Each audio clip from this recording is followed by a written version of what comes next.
మీరు తీసుకుపోయినటువంటి పరిస్థితి మేమేం చేయలేదు, చేయం కూడా రేపు. కానీ వైఎస్ఆర్ కాంగ్రెస్ పార్టీ చేతిలో ఈ ప్రజలు ఉంటారా? దెబ్బతిన్నోళ్ళు, అహం దెబ్బతిన్నోళ్ళు, బాధపడ్డోళ్ళు, నష్టపోయినోళ్ళు, వాళ్ళని ఎవరు కంట్రోల్ చేయలేరు కదా. ఇక మీ చేతులతో చంపబడినటువంటి వ్యక్తులు. రషీద్ అనే వ్యక్తి వినుకొండలో మీరు వచ్చినటువంటి వారం రోజుల్లోనే అతి దారుణంగా కిరాతకంగా నడి వీధిలో తరిమి చంపినటువంటి ప్రభుత్వం. దానిలో ముఖ్యమైన ముద్దాయిలు కూడా చేయనీలే మీరు. పోలీస్ ఒక ప్రైవేట్ కంప్లైంట్ వేసి మేము వినుకొండలో కొరవాళ్ళు 2-3 ముద్దాయిలు చేసినటువంటి పరిస్థితి వచ్చింది ఈ రాష్ట్రంలో.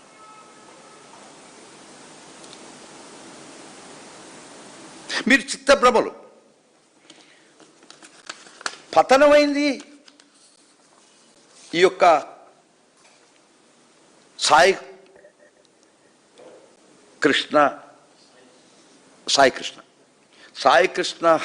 హత్యని పిలుస్తాం. హత్యతో కాదు, క్రాంతికుమార్ హింసని చంపిన రోజు కాదు, రోజే పతనం అయిపోయింది ఈ రాష్ట్రం. ఆ రోజే పతనం అయిపోయింది రాష్ట్రం. మీ నాయకుల యొక్క భాష, మీ ఇచ్చినటువంటి స్ఫూర్తి, మీ కార్యకర్తలకి, పోలీస్ వ్యవస్థకి మీరు ఇచ్చినటువంటి స్ఫూర్తి, మీరు మాట్లాడిన మాటలు, కొడతాం, నరకతాం, చంపుతాం, మూలగొర్చని పెడతాం. అది ఆవు చేలో మేస్తుంటే దూడ గట్టును మేస్తుందా?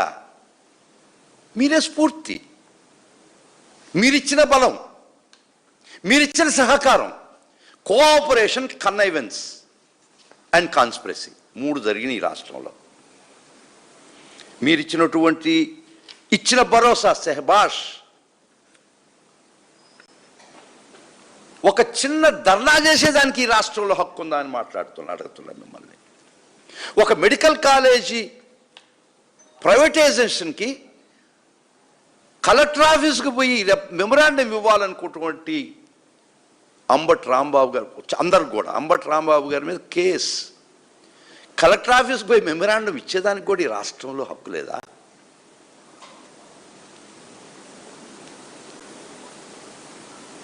కాబట్టి మా నాయకుడు అక్కడికి పోయిన తర్వాత షేక్ అయింది.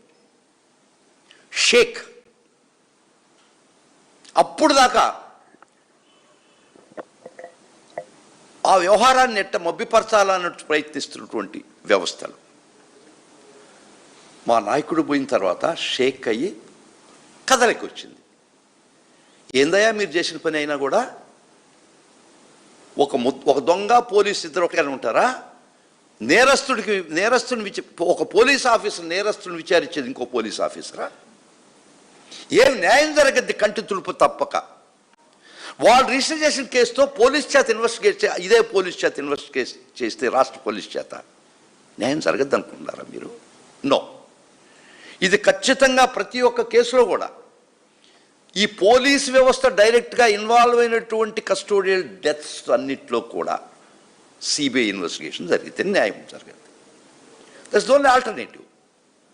తూతు మంత్రం వేసి ఈరోంత పొంగు చల్లారిన తర్వాత నీళ్లు చల్లి మ్యాటర్స్ డస్ట్ సెటిల్ అయిపోయిన తర్వాత మీ ఇష్టం వచ్చేట్టు చేస్తారు ఇన్వెస్టిగేషను. దీన్ని నమ్మమంటారా? బాబు సీరియస్, దీన్ని నమ్మదామా? నిజంగా మీరు సీరియస్ అయితే, నిజంగా మీరు అనుకుంటే, నిజంగా మీరు బాధపడి ఉంటే, you got the right ask for CBI investigation. మీరు సిబిఐ ఇన్వెస్టిగేషన్ కోరకపోతే మీరు దీన్ని కడతేర్చాలని ఉండాలి, ఈ కేసు నీరుగార్చాలని ఉండాలి, అంతే కదా. ఈ పోలీస్ చేసినట్టు దురాఘాతం ఇంకో పక్క పోలీస్ స్టేషన్ వచ్చి అది విచారిస్తే న్యాయం ఏంటి జరగద్దమ్మా? ఏం చెప్పదలుచుకున్నారు ఈ ప్రభుత్వ ప్రజలకి? మీరు అంత అమాయకులు కాదు కదా. If you really feel for to కల్ అవుట్ ది ట్రూత్, సిబిఐ ఇన్వెస్టిగేషన్కి ఇవ్వండి. సాతాకులంలో మదురై, చెన్నైలో ఎంతమంది పోలీసు ఉరి శిక్ష పడి సిబిఐ ఇన్వెస్టిగేట్ చేసింది కాబట్టి కస్టోడియల్ డెత్లో. మరి ఘోరంగా ఒక మాట వినబడుతున్న చెవుల్లో గింగిరమంటుండే వాళ్ళ తల్లి 50-60 రోజులకి తర్వాత రోజు డీజీపీ గారికి ప్రతి పోలీస్ ఆఫీసర్కి వినతి పత్రం ఇచ్చి నా కొడుకేడయ్యా చూపించని ప్రార్థయపడుతుంటే మీరు ఒక్కరైనా చెల్లించారా? మీరు ఒక్కరైనా ఏందిదని ఆలోచించారా? మీకు తెలుసు, మీకు తెలవ కాదు ఇది. ఇంత పెద్ద ఘోరం ఒక స్టేషన్లో పట్టణం నడి బొడ్డును జరిగితే the hierarchy the police department మాకు తెలవదనేది హాస్యాస్పదం కదా. తప్పనే ఆఖరికి ఆ తల్లి ఒక్కటి అడిగింది, మా బిడ్డనన్నా ఇవ్వండి, లేదు ఆ బూడిదన్నా ఇవ్వండి, కర్మ కచులు చేసుకుంటాను. ఆ ఒక్క మాటల్లో ఎవరికైనా కొంచెం మానవత్వం మిగిలుంటే కడుపు తరుక్కుపోదా అమ్మా? ఇప్పుడు దాకా దాన్ని కార్పెట్ కింద నెట్టేయాలన్నటువంటి ప్రభుత్వ ప్రయత్నాన్ని మా నాయకుడికి అక్కడికి పోయిన తర్వాత కాన్ బట్ సిచ్యువేషన్, ఏ గత్యంతరం లేనటువంటి పరిస్థితుల్లో తూతూ మంత్రంగా కేసు రిజిస్టర్ చేశారు మీరు. నో, ఈ కేసుతో న్యాయం జరగదు, నిజం బయటికి రాదు. బయటికి రావాలంటే ఖచ్చితంగా సిబిఐ చేత ఇన్వెస్టిగేట్ చేయాల్సిందే. వైఎస్ఆర్ కాంగ్రెస్ పార్టీ గట్టిగా కోర్టును సిబిఐ ఇన్వెస్టిగేట్ చేయాల్సిందని, ఒకవేళ చేయకపోతే వైఎస్ఆర్ కాంగ్రెస్ పార్టీ ముందర నిలబడుతుంది. దీన్ని సిబిఐ ఇన్వెస్టిగేట్ చేయించడానికి న్యాయపరంగా ప్రతి ఒక్క ప్రయత్నం మా లీగల్ టీం తీసుకుంటుంది. విత్ అన్న కూడా చెప్తాడు ఇప్పుడు. ఆ రోజే మేము ఆ పిల్లగాడు ఆత్మకు శాంతి చేసిన దాని మీద ఎంత ట్రోలింగ్ అయ్యా, వాడు అటు ఉంటాడు ఇటు ఉంటాడే, ఏమో తెలియదు నాకు ఎన్ని కేసులు ఉన్నాయో. నిజంగా కూడా అఫెండ్ ఉంటాడు. మీరు పట్టుకొచ్చి చిత్రం చేసి కూర్చొని చంపేస్తారా? అన్యాయం కదా. అడిగేవాళ్ళు లేడని కదా మిమ్మల్ని. ప్రజలు కానీ గొంతెత్తితే వాడిని వాడిని రథచక్రాల కింద నలిపేస్తున్నారు, పోలీస్ కేసులతో పెట్టి చంపేస్తున్నారు, మీరు హింసిస్తున్నారు రకరకాల. అందుకని నోరు ఎత్తేవాడు లేడు. సో ఈ విధమైనటువంటి పరిస్థితుల్లో సోషల్ మీడియా అణచడానికి చాలా ఎక్కువ ప్రయత్నించారు, మీకు అందరికీ తెలుసు. తర్వాత మేధావుల మీద పడ్డారు, ఇప్పుడు సామాన్యుల మీద పడ్డారు, అదంతా మీకు తెలిసిన విషయం. ఈ విధమైనటువంటి పరిస్థితుల్లో we got the only one alternative of means and ఇదే కంటిన్యూ అయితే ఈ ప్రజలకు జరిగే అన్యాయాలు ఒక్క మాట చెప్తానండి, ఏం అవద్ది ఇదే కంటిన్యూ చేస్తే. When the police, an institution sworn to protect the public, here it is transformed into private enforcement vicar of the political party. దీనివల్ల democracy does not merely slide but it fractures. Democracy అనేది టోటల్గా అంతమయ్యేటువంటి పరిస్థితి. కానీ ఈ red book రాజ్యాంగం thought వచ్చిన రోజు నుంచి systematic dismantling of the democracy జరుగుతూ వచ్చింది, రాష్ట్రంలో వస్తూ ఉంది. Systematic dismantling of the democracy, right from the thought that crept into mind with Red Book Rajyangam. సిస్టమాటిక్గా డిస్ట్రాయ్ చేస్తూ వస్తున్నారు ఈ వ్యవస్థని, ప్రజాస్వామ్యాన్ని. ఇంక ఈ రాష్ట్రంలో సామాన్యుడు బతికే పరిస్థితి లేదు.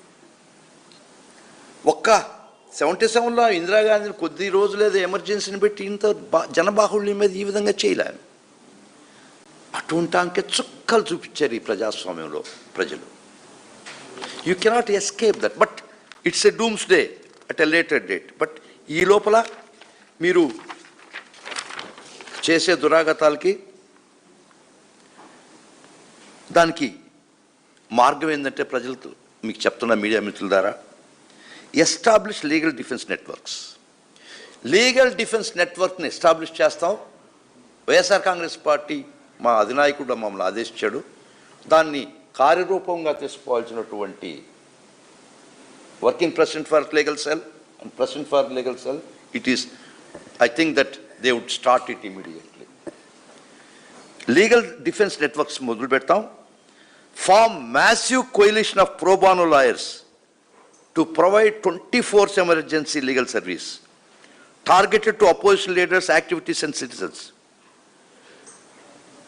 We must fight, the YSR Congress Party would fight every arbitrary arrest, illegal detention and fabricated charge in the courts. This is what our leader, మా అధినాయకుడు మాకు ఇచ్చినటువంటి దశ నిర్దేశించినటువంటి 2. Document and digitalise accountability. Expose the truth. Power thrives in the darkness. చీకటిలోనే ఈ నియంతృత్వం పెరగద్ది, చీకటిలోనే ఈ నియంతృత్వం విరాజిల్లుతుంది. ప్రతి పౌరుడు ఒక సాక్షిగా నిలబడదాం. ప్రతి పౌరుడు, every citizen must become a witness. And we should systematically document political overreach through video recordings. Video recordings ఎక్కడ ఏమి చేస్తున్నా కూడా పోలీసు ఓవర్ రీచ్ కైండ్లీ ప్రతి ఒక్కరికి ఈరోజు స్మార్ట్ ఫోన్ వాళ్ళ చేతిలో ఉంది. ఎవరినైనా జీప్ ఎక్కిస్తున్నా, అరెస్ట్ చేస్తున్నా, చేసినా అది ఇల్లీగల్ అరెస్ట్. మీరు వీడియో రికార్డ్ చేయండి, మాకు పంపించండి. Centralised command we're trying to start, but establish చేస్తాం. First step we're going to start it 24/7. అది కొత్తగా ఏం లేదు, కానీ సుదర్శన్ రెడ్డి గారు 24/7 పాపం ఆ చెవుల్లోంచి రక్తం గారిపోయిన దాకా రోజు రాత్రి 2 గంటలు 1 గంటల దాకా ఫోన్లు వస్తూనే ఉన్నాయి. In addition to that